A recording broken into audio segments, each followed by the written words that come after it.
ঢাকা একটি শহর যেখানে প্রতিদিন কোটি মানুষের যাতায়াত। শিক্ষার্থী, কর্মজীবী, নারী, শিশু, বয়স্ক সবাই মিলে এক বিশাল যাত্রী সমাজ।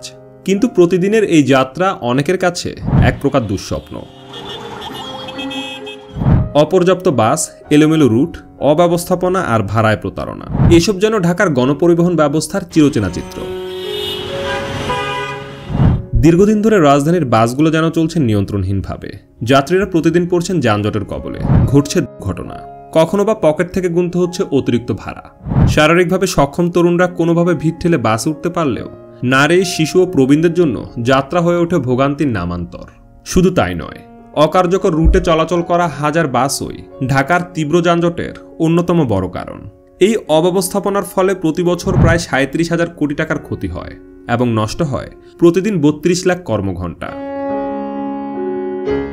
কিন্তু এবার আসছে পরিবর্তন। অন্তর্বর্তী সরকারের প্রধান উপদেষ্টা ঘোষণা দিয়েছেন, রাজধানীর সব বাস খুব শীঘ্রই আসবে একক ব্যবস্থাপনার অধীনে। অর্থাৎ আর ভাঙাচোরা শত শত কোম্পানি বা ব্যক্তি মালিকানার বাস নয়, সব বাস চলবে নির্দিষ্ট রুট ও স্টপেজ মেনে একক ব্যবস্থাপনায়। একটি সুশৃঙ্খল সার্ভিসের মাধ্যমে গড়ে উঠবে নতুন পরিবহন সংস্কৃতি। এই উদ্যোগ বাস্তবায়িত হলে কি কি পরিবর্তন আসবে? প্রথমত, ভাড়ায় আর প্রতারণা হবে না। যাত্রীরা পাবেন স্বচ্ছ ও নির্দিষ্ট ভাড়া। দ্বিতীয়ত, বাসে ওঠার জন্য আর হুড়োহুড়ি করতে হবে না। নারী, শিশু ও বয়স্ক যাত্রীদের জন্য যাত্রা হবে নিরাপদ ও স্বাচ্ছন্দ্যময়। তৃতীয়ত, নির্দিষ্ট রুটে বাস চলার ফলে যানজট কমবে, সময় বাঁচবে। আর সবচেয়ে বড় পরিবর্তন, গণপরিবহন হবে কার্যকর, যা লাখ লাখ মানুষের জীবনকে করবে সহজ ও দ্রুত।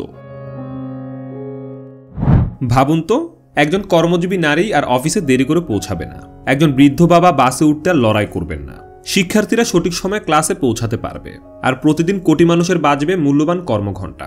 এটাই সেই পরিবর্তন যেটির জন্য অপেক্ষা করছিল ঢাকা। রাজধানীর গণপরিবহন দীর্ঘদিন ধরে ছিল ভোগান্তির প্রতীক। কিন্তু অন্তর্বর্তী সরকারের এই পদক্ষেপ যদি সঠিকভাবে বাস্তবায়িত হয়, তাহলে ভোগান্তি কমে যাবে অনেকটা। গড়ে উঠবে এক নতুন ধারার গণপরিবহন ব্যবস্থা, যেখানে থাকবে শৃঙ্খলা, স্বচ্ছতা আর যাত্রীর স্বাচ্ছন্দ্য। ঢাকার পরিবহন এবার বদলাবে চেহারা, বদলাবে অভিজ্ঞতা। যাত্রীদের লড়াই আর ভোগান্তি নয়, বরং হবে এক সহজ, সাশ্রয়ী ও মানবিক যাত্রার গল্প।